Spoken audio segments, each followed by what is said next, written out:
Diz assim, no versículo 13, 1 Pedro capítulo 3, versículo 13: Ora, quem é que vos há de maltratar, se fordes zelosos do que é bom?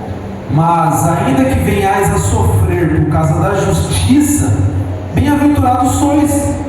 Não vos amedronteis, portanto, com as suas ameaças, nem fiqueis alarmados, antes santificai a Cristo como Senhor, e o vosso coração estando sempre preparados para responder todo aquele que vos pedir a razão da esperança que há em vós. Amém.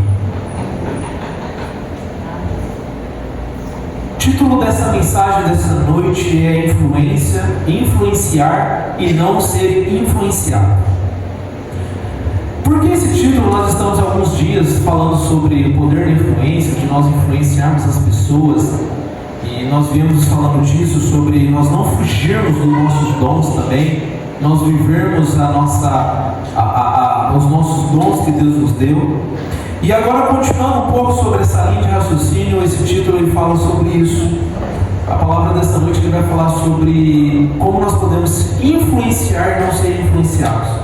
E antes disso, nós podemos, para nós entendermos melhor sobre isso, responder uma pergunta: qual é o papel do cristão? Qual é o nosso papel como cristão hoje? Qual é o nosso papel hoje como cristão? E essa pergunta, irmão Sassá, é um pouco complexa de nós respondermos ela nos dias atuais, na conjuntura atual que nós estamos. Ela é um pouco complexa, ela não é tão fácil responder qual é o papel do cristão hoje. Haja visto pelo cenário que nós estamos vivendo, um cenário provavelmente, um cenário, não podemos decretar porque o dia, a hora, ninguém sabe, mas os sinais, assim como Jesus diz, você que sabe olhar para o céu e saber quando vai chover, você deve observar os sinais. Por isso o cenário é um cenário muito parecido do que um cenário que o próprio Jesus descreve, próximo à vinda do Filho do Homem, um cenário próximo aos fins dos tempos, um cenário de engano, um cenário de tempos difíceis, um cenário de o amor se esfriando, um cenário de mentiras, um cenário onde a forma de piedade, contudo, as pessoas longe de Deus, mas próximos aos prazeres mundanos, está cada vez mais acentuado. Por isso que é muito difícil, muito complexo responder essa pergunta: qual é o papel dos cristãos, qual é o papel da classe cristã nos dias de hoje, haja visto no cenário que nós estamos inseridos. Haja visto o cenário que a igreja está inserido e que nós não fugimos disso, o cenário que nós como igreja estamos inseridos. É muito difícil responder essa pergunta: qual é o papel do cristão hoje em dia e qual é o papel da igreja? Porque o movimento evangélico, não a igreja de Jesus, mas o movimento evangélico, ele tem assumido uma postura progressista. O movimento evangélico, a grande maioria, o grande volume do movimento evangélico, ele se tornou um movimento progressista. O que seria esse movimento progressista? O movimento evangélico, por isso o tema é influenciar e não ser influenciado, mas ele passou a ser influenciado por um movimento progressista, que é um movimento de uma articulação do mundo, é um movimento do mundo natural, um movimento de avanço, um movimento de progresso, um movimento de você ir à frente. Não que não tenha problema com isso, mas nós devemos entender que isso não resolve esse movimento progressista, aonde o movimento evangélico ele se aliou com isso e muito menos, além de se aliar, ele se tornou coadjuvante desse movimento progressista, um movimento que ele está em todas as classes, em todas as áreas. Por isso, muitas vezes nós olhamos para uma bandeira e nós vemos um movimento ordem e progresso. O que importa é o progresso, o que importa é nós estarmos organizados para estarmos adiante de um progresso. Isso que é o que importa, organização para o progresso.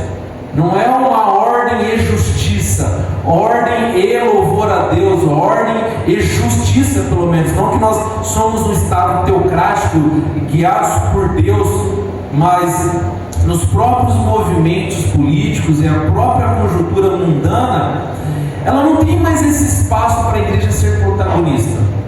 O protagonismo ele está no progresso, no avanço. O que importa é nós avançarmos. O que importa é nós irmos adiante. É avançar, e não importa tanto a justiça, não importa tanto o que é correto. Não que esses movimentos eles fazem o que é correto para avançar, mas o lema de um movimento progressista não passa pela justiça. O lema de um Estado, de um governo, de uma sociedade hoje, de ela se avançar, ela não passa muitas vezes por você ter que ser justo. Aonde o movimento cristão sim, onde a palavra de Deus sim, a palavra de Deus ela pede, ela te manda para que você avança dentro da justiça, dentro do caminho de Deus e dentro da confiança de Deus. O movimento é progressista não. E por isso muitas vezes nós estamos dentro dessa conjuntura, e é difícil nós definirmos o lado que nós estamos, porque se nós como igreja, nós queremos estar dentro do lado justo, nós queremos estar dentro do lado de um papel cristão, dentro dos fins dos tempos, que promete uma conjuntura de um cenário de engano, de forma de piedade, porém com todos os desejos carnais, e com um cenário de um amor esfriar. Saiba que se você optar pelo papel cristão justo, você vai estar dentro da minoria. Você vai estar dentro de uma ala, você vai estar dentro de um grupo menor. E dentro de um grupo que vai sofrer e que vai ser perseguido. Isso é as promessas de um grupo que deseja viver piamente o caminho de Jesus e não viver o movimento, não viver a classe do movimento. Porque o movimento evangélico, ele se sujeitou a essa pauta. Ele se sujeitou a essa pauta progressista de ser influenciado por ela. E por isso o movimento evangélico, ele é uma massa de manobra do movimento progressista. Ele é um movimento grande, nós estamos com volume, nós temos muitas igrejas, nós temos muitos movimentos cristãos, mas nós não temos forças versus nosso volume que nós temos para nós sermos protagonistas da mudança da sociedade. Nós temos tantas igrejas, nós temos tantos volumes, nós temos tantos recursos, nós temos tantos dons, nós temos tantas igrejas, nós temos tanta fama, nós temos tantas coisas, tantas ferramentas, mas nós ainda assim, o movimento evangélico, ele não consegue ser um protagonista da mudança da sociedade. Ele é um coadjuvante, ele só simplesmente é uma massa de manobra de um movimento progressista. A igreja, ela se torna ali uma massa de manobra como coadjuvante, correndo atrás desses movimentos que vão ser o protagonista da mudança da sociedade. É esse movimento que se intitula conforme você quiser, de conservador, de direita, da família, conforme você quiser. Eles são protagonistas, eles são um movimento político que vão lá, que definem, que mudam, que instituem, que alteram, que estão ali nos diálogos dos caminhos do mundo. E a igreja evangélica, ou a igreja cristã, não somente a evangélica, qualquer igreja ou qualquer movimento se tornou um coadjuvante desse caminho. E eu estou falando isso porque a igreja só se tornou esse coadjuvante, e ela não influencia como ela deveria influenciar, mas ela é influenciada como uma coadjuvante pelo simples fato da igreja não querer ser a protagonista. A igreja ela não quer assumir esse papel. A igreja ela não quer ser a protagonista da mudança da sociedade. As nossas igrejas hoje, elas se colocam como uma coadjuvante da sociedade. Ela não tem mais força para definir e ajudar, e apoiar, e determinar, e conduzir como as coisas deveriam ser, impactar como as coisas deveriam ser, pelo simples fato da igreja não querer ser isso. O movimento evangélico ele não quer isso.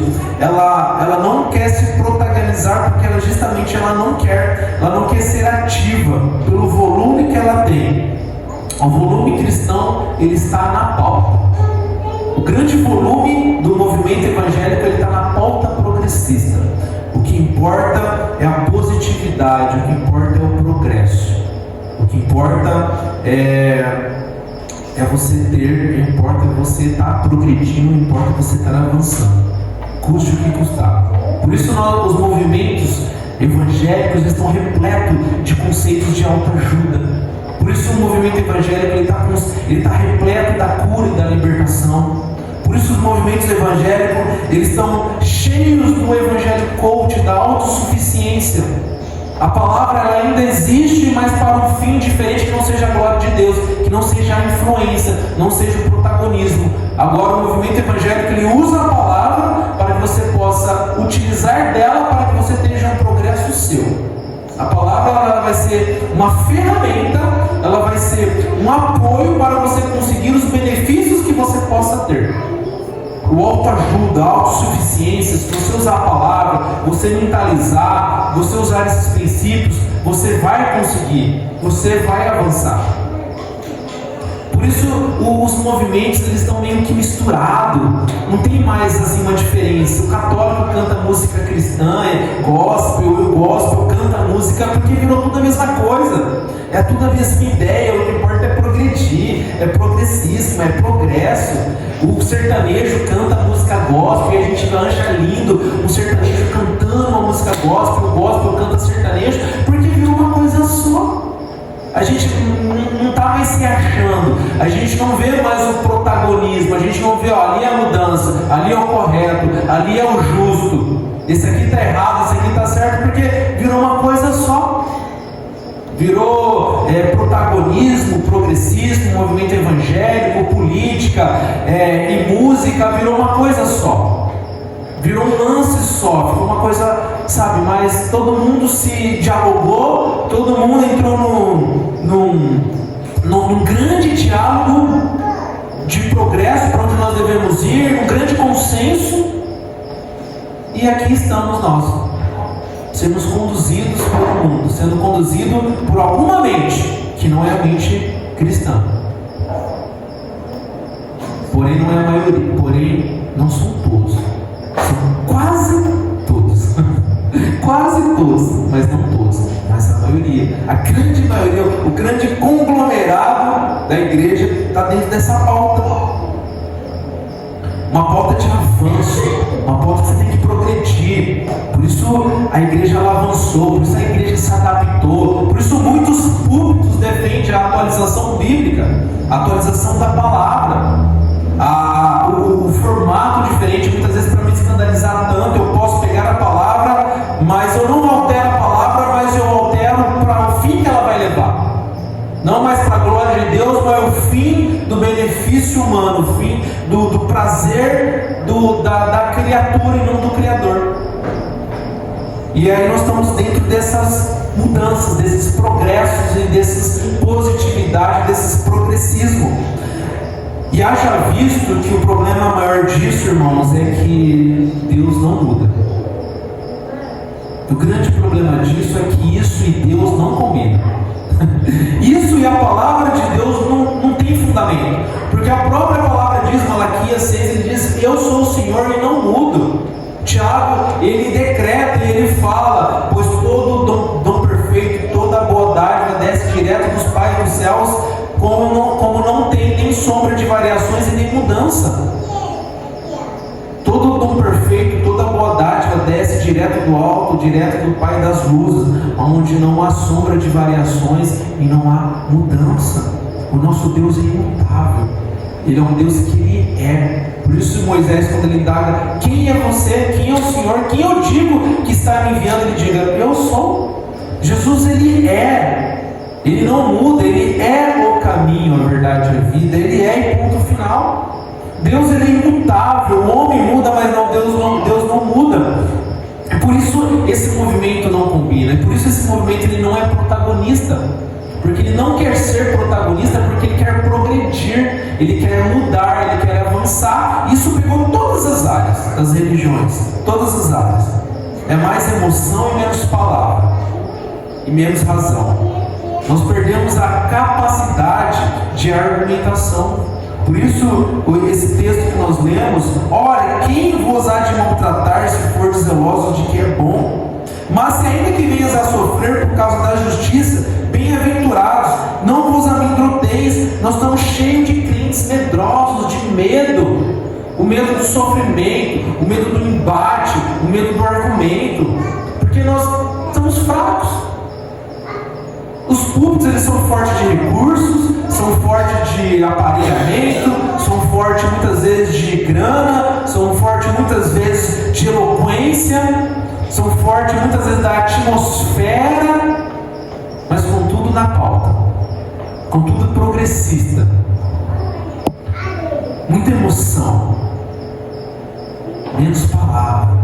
O que importa é o que vai massagear o meu ego, é o que importa, que vai me tirar, o que vai me sentir melhor.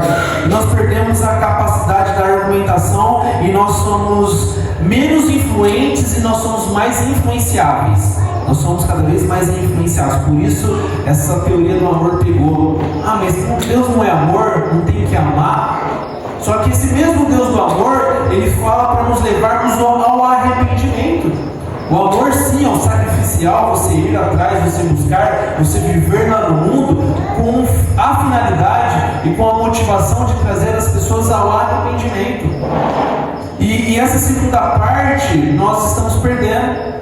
Essa segunda parte nós estamos sendo influenciados a nós estarmos dentro da pauta progressista e nós vivemos somente o amor. Não a mudança, não o enfrentamento, não a argumentação e não o protagonismo e não nós nos posicionarmos. Isso aqui está errado, isso aqui não é certo. Por isso que nós vemos muitas vezes, o crente dentro da área política, nós vemos muitas vezes o crente cuidando de 2/3 quase das bancadas de deputados, a bancada evangélica dentro de um país que tem o maior número de corrupção, que é o Brasil. Um cenário que ele tem 2/3 quase da bancada evangélica, a bancada conservadora, a bancada da bala, a bancada do militar, a bancada das pautas que são certas, que são justas, que deveriam ser os protagonistas da mudança. Nós nos encontramos numa cidade que cada vez mais tem pessoas viciadas. Garça, que? Não estou falando de São Paulo, não. Estou falando de Garça. Você passeia pelas ruas, cada vez mais suja, cada vez mais andarilhos, cada vez mais pessoas viciadas, a cidade tomada, sendo que muitas vezes nós temos protagonistas cristãos dentro da mente que governam a nossa cidade. Eu estou falando um exemplo próximo de você para não ir mais longe, sendo que a nossa classe cristã se diz conservadora, vota numa classe conservadora, nós estamos num estado cada vez mais decadente. É só para a gente parar para pensar exemplos próximos. Nós conseguimos, colocamos um governador conservador. Conseguimos, temos gente na cidade, líder, um cristão, líder lá na secretaria, não sei das quantas. Cadê a mudança? Cadê o protagonismo? Cadê os indicadores de mudança? Cadê os indicadores de mudança de segurança do estado de São Paulo? Eu não estou fazendo nada político aqui não, gente. Mas é só para nós pensarmos como que nós, cada vez mais, nós estamos perdendo a influência e nós não temos mais a capacidade de mudar os arredores das nossas vidas. Conforme foi pregado várias vezes aqui, nós não conseguimos mudar o nosso bairro, nós muitas vezes temos dificuldade de impactar, porque nós estamos vivendo isso. Nós estamos vivendo um cenário do amor esfriando. A capacidade de argumentação, isso já está sendo vivido. E se nós não tomarmos cuidado, nós nos tornaremos influenciados da história e não mais os influentes. Por isso, nós precisamos influenciar mais do que ser influenciados. Para influenciar necessita disposição de perseguição. A pergunta é, sinceramente, sendo bem sincero com você mesmo, você está disposto a ser perseguido? Você está disposto a isso? Você tem coragem para viver uma vida de perseguição? Porque é disso que Jesus está falando. É disso que espera. Não que o fim é esse, mas o processo pode passar por isso. Não que o benefício é esse, mas o processo pode ser árduo. Pode ser perseguição, pode ser ficar sozinho, pode ser você ser traído, pode ser você ser caluniado, pode ser você passar por diversas situações parecidas como essa. Um tempo difícil, um tempo que você vai ter que ser firme com seus filhos, falar a verdade, educar, proteger, porque são tempos difíceis. O próprio livro de Pedro, um pouquinho para frente, segundo Pedro, ele diz sobre isso, capítulo 2, carta de 2 Pedro, um pouquinho para frente. Segundo Pedro, capítulo 2, ele diz assim, a partir do versículo 1, uma página no máximo, 2 para frente, ele diz assim, 2 Pedro, capítulo 2, versículo 1. Assim como no meio do povo surgiram falsos profetas, assim também haverá entre vós falsos mestres, os quais introduzirão dissimuladamente heresias destruidoras até o ponto de regenerarem o soberano Senhor que o resgatou, trazendo sobre si mesmo repentina destruição. Olha só, de repente, daqui a pouco se destrói só pela dissimulação das heresias. Versículo 2. E muitos seguirão as suas práticas libertinas, e por causa deles será infamado o caminho da verdade. Vós, com palavras também movidos por avareza, farão comércio de vós, com palavras fictícias. Para eles o juízo lavrado a longo tempo não tarda, e a sua destruição não dorme. É disso, irmãos, é disso tempo. Tempo de falsos profetas, tempo de profetas movidos por avareza farão comércio de vós. É o tempo que nós estamos, os dias de hoje. Os dias de hoje, o dia do contrato, o dia de você frequentar uma igreja em troca de um contrato, o dia de você frequentar uma igreja em troca de uma cura, o dia de você frequentar uma igreja em troca de um carro importado, o dia de você frequentar uma igreja em troca da bênção da sua família, da saúde da sua família, da bênção do seu casamento. Esses são os relatos, tá? Para você ver em qualquer programação que você quiser colocar hoje em dia. Qualquer programação que você sintonizar, você vê de camarote as profecias sendo anunciadas. É por isso que esses tempos de dias de hoje chegaram. E é um tempo difícil.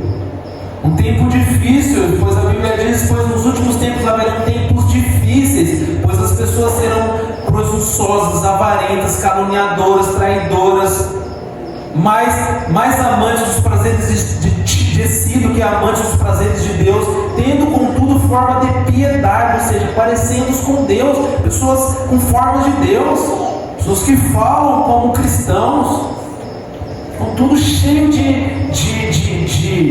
da pauta dentro de si.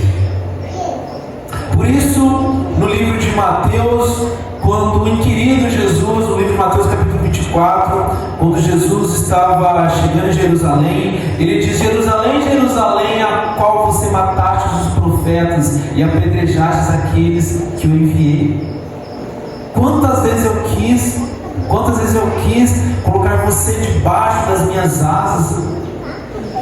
E Jesus reclama disso: Jerusalém, Jerusalém, você que mata os profetas, aqueles que professam, aqueles que falam a verdade. Se você quer falar a verdade, você quer ser o protagonista, saiba que você não vai ser o primeiro a ser perseguido.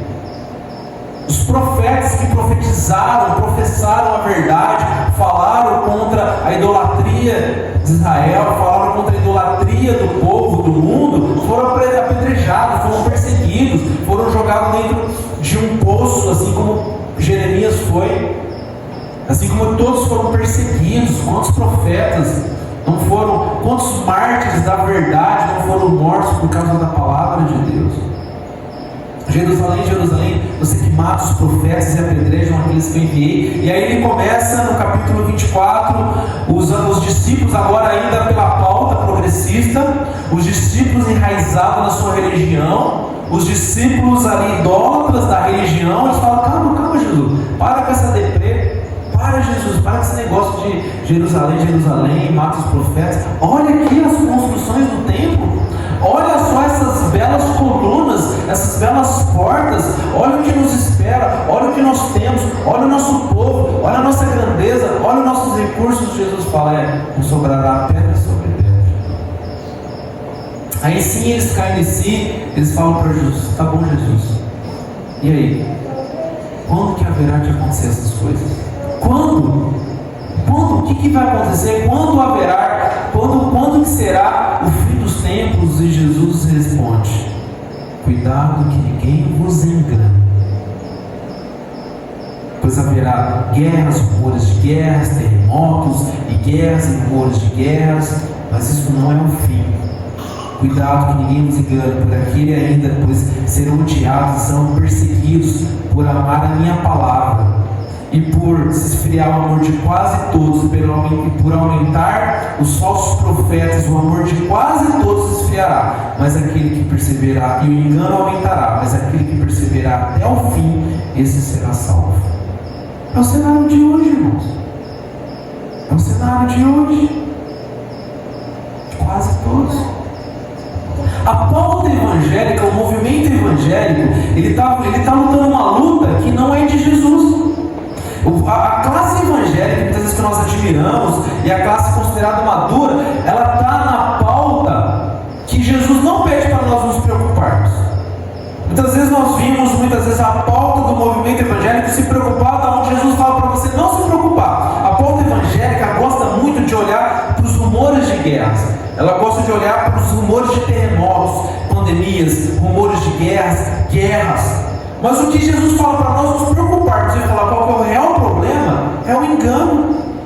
Você não vê um único movimento evangélico falando dessa pauta de engano. Você não vê um único púlpito, você não vê um único canal de YouTube, você não vê um pastor, você não vê um influencer cristão falar para nós nos cuidarmos do engano. Nós vimos aí, caiu um míssil lá em Israel, caiu um míssil lá na Palestina, aí já vem toda a classe cristã, já vem todo mundo, já sobe as câmeras, já começa a fazer live, é o fim do tempo, é guerra, é terremoto, e quando você está vendo e comendo like, o movimento cristão é um movimento criança.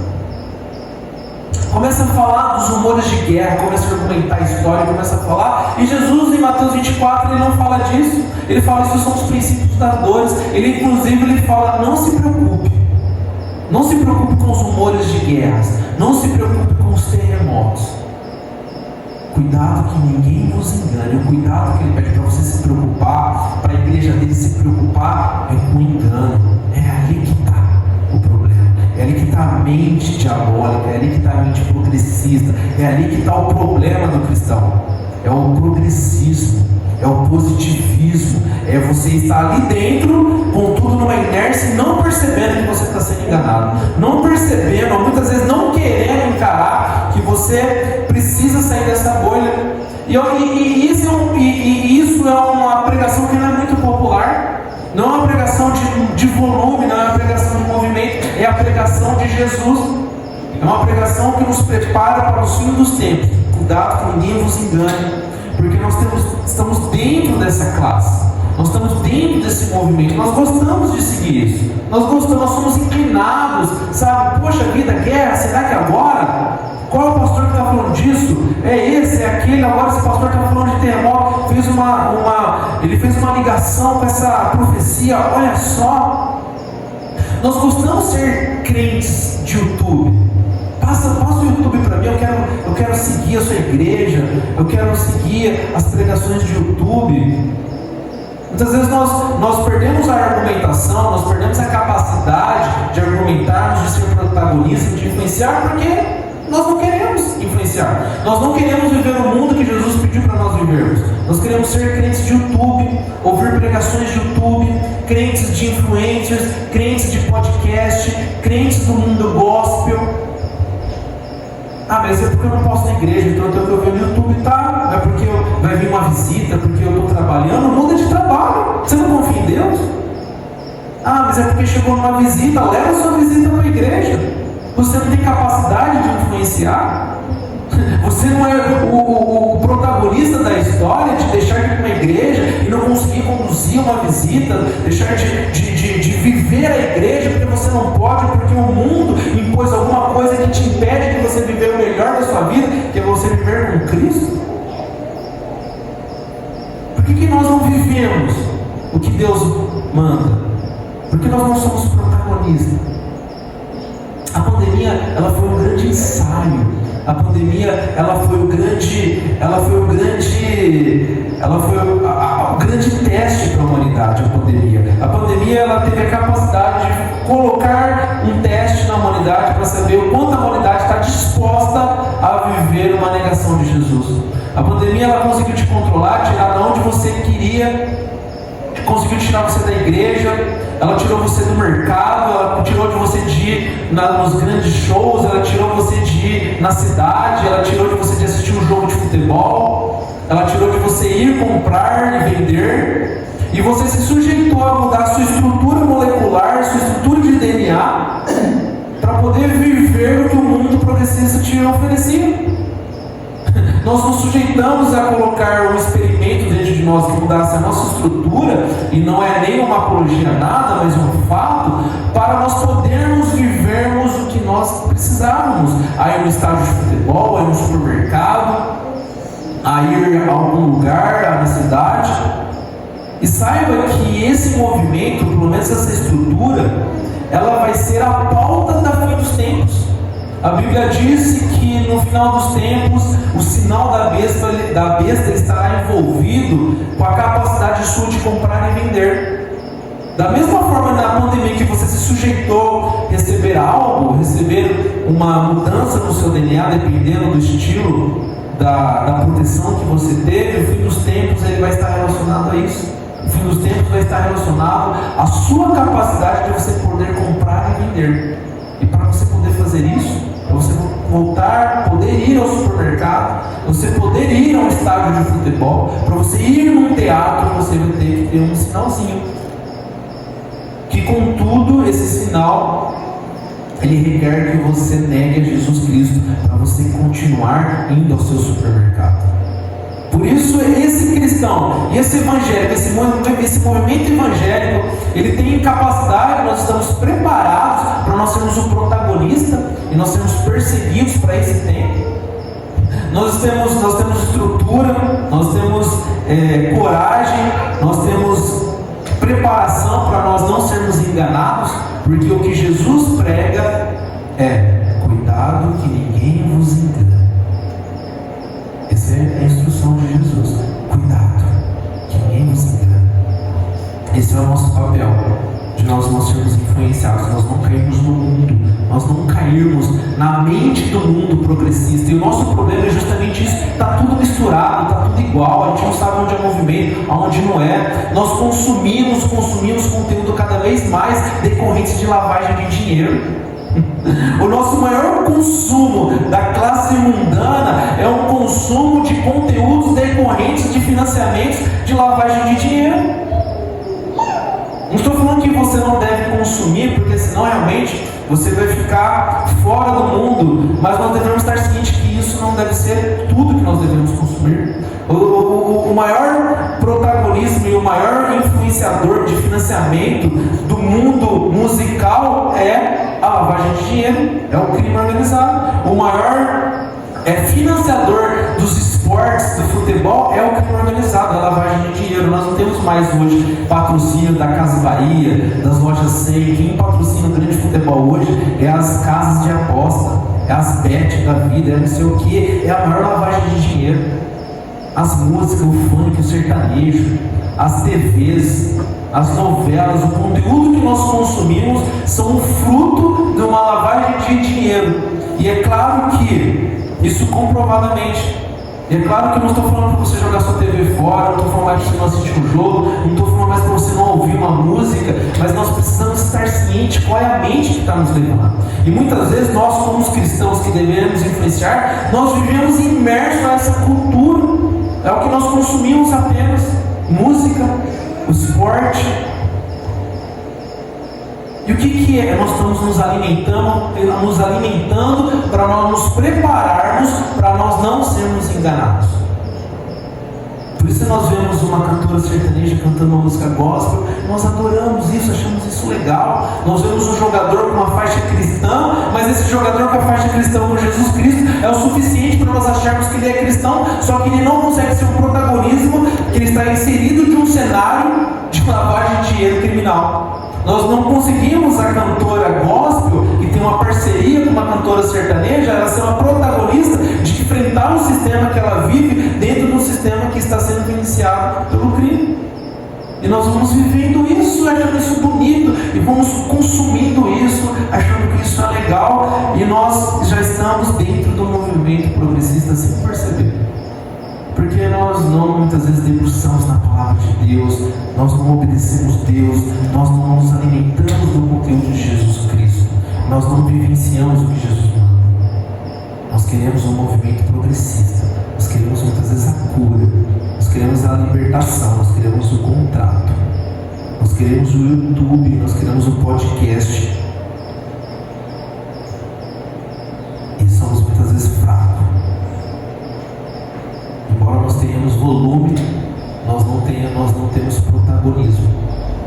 Isso passa pela gente. O quanto nós conseguimos ser protagonista nas nossas famílias? O quanto eu consigo ser protagonista na vida do meu pai, na vida do meu filho, na vida dos meus familiares? Falar, não pai, não filho, não irmão, deixa disso, está errado, esse caminho não é o caminho.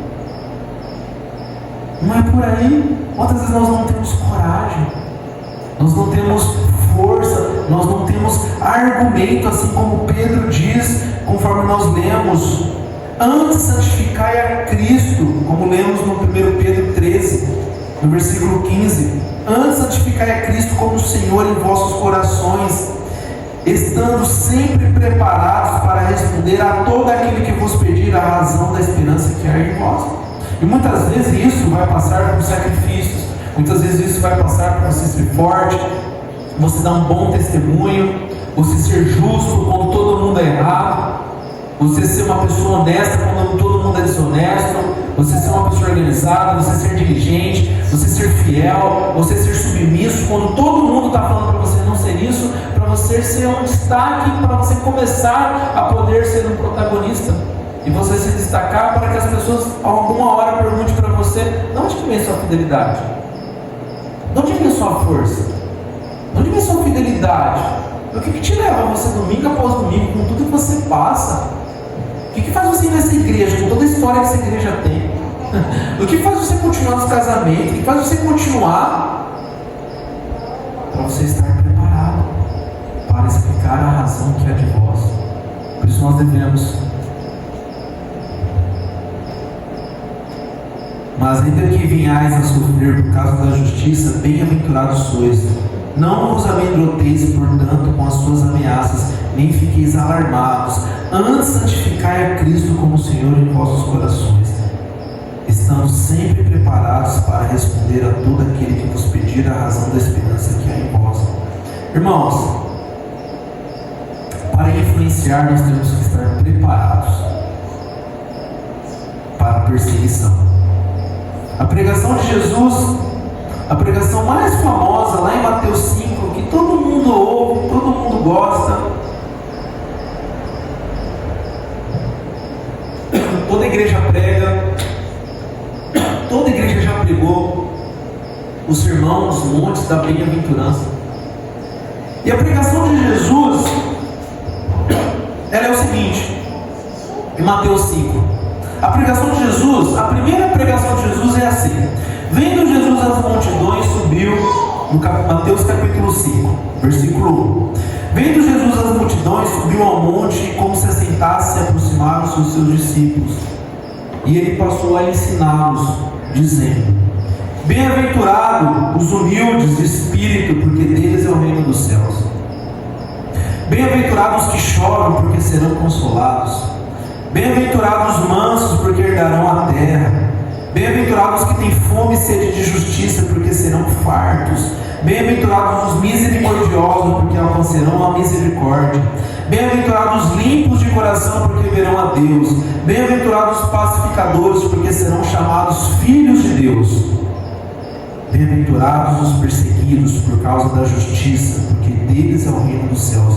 Bem-aventurados sois quando por minha causa vos injuriarem e vos perseguirem, e mentindo disserem todo mal contra vós. Regozijai-vos e exultai, porque é grande o vosso galardão nos céus, pois assim perseguiram os profetas que vieram antes de vós.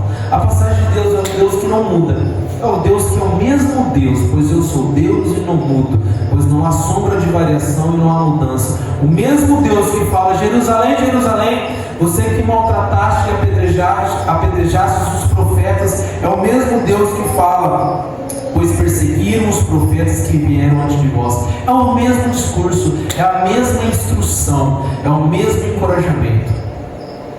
É o mesmo Deus que fala da perseguição das pessoas que querem viver a verdade. E é um Deus que não tem uma pregação tão popular. Talvez se Jesus estivesse hoje pregando, talvez se a pregação de Jesus hoje estivesse em algum púlpito, talvez seria numa igreja parecida como essa.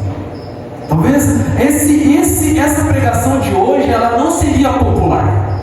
Ela não seria uma pregação repleta, lotada de pessoas, espectadores, querendo ouvir. Bem-aventurados os humildes, bem-aventurados os que choram, bem-aventurados os mansos, os perseguidos.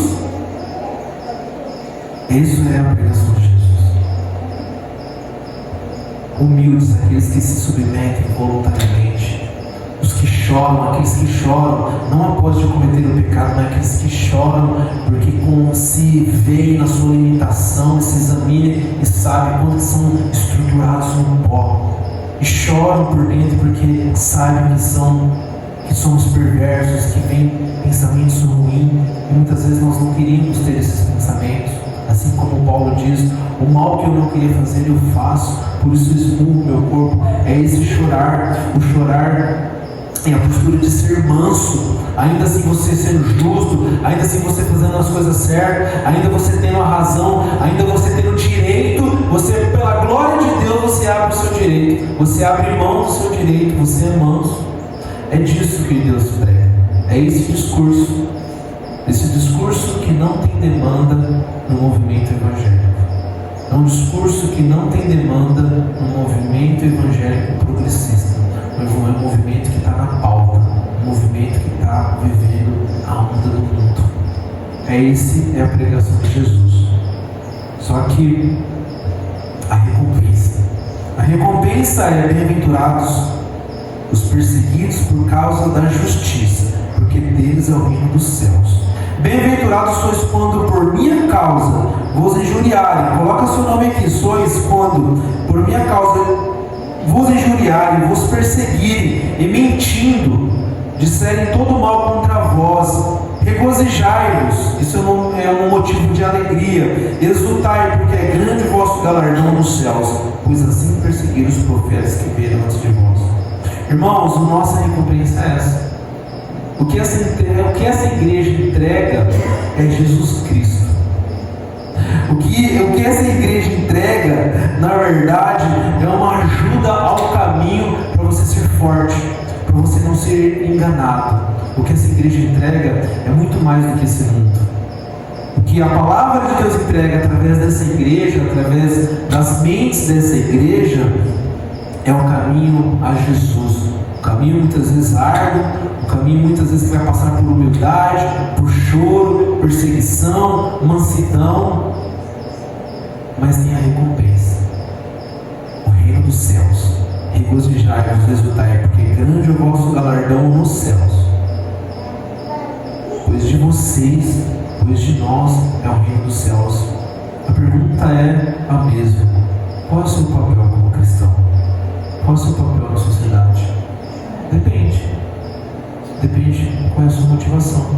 Se a nossa motivação é a pauta, é o progresso, o seu papel pode ser qualquer um dentro desses. Se o seu papel, se a sua motivação é Jesus, é o reino dos céus, não importa a perseguição, não importa a mentira, não importa a calúnia que fazem, não importa a perseguição que fazem, não importa a minoria, não importa a demanda, não importa o público, não importa o volume, não importa o número, importa Jesus. Amém? O que importa é nós continuarmos firmes num cenário caótico de engano, um cenário caótico de profecias, de amor esfriando, de crentes esfriando, crentes de internet, crentes sem capacidade de influência, crentes não sendo protagonistas. O que importa é que você deve continuar, porque essa é a pregação de Jesus. Ele espera que você continue, ele espera que igreja continua e persevere até o fim.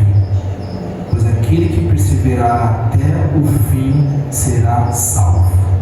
Amém?